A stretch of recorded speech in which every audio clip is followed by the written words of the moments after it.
So আজকে থেকে একটা প্ল্যান করছি, সেটা হচ্ছে আমি রেগুলার ব্লগ আপলোড করব, অর্থাৎ ডেইলি যে ব্লগগুলো, অর্থাৎ আমি বাইক নিয়ে বের হলে ঠুস করে ব্লগ চলে আসবে পেজে।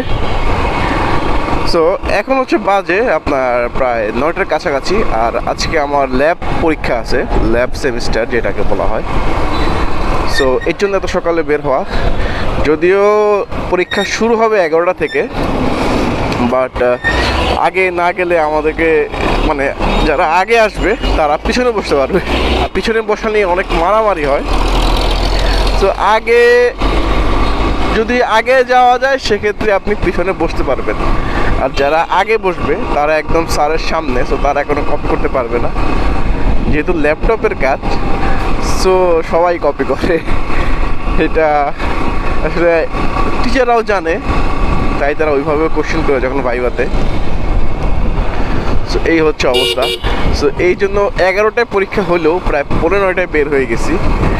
ইভেন আমি এখন টেনশনে আছি যে আমার আগে কেউ যদি চলে আসে তখন কি হবে। ইভেন এটা চলে আসে আসলে পোলাপানরা, এই হচ্ছে অবস্থা।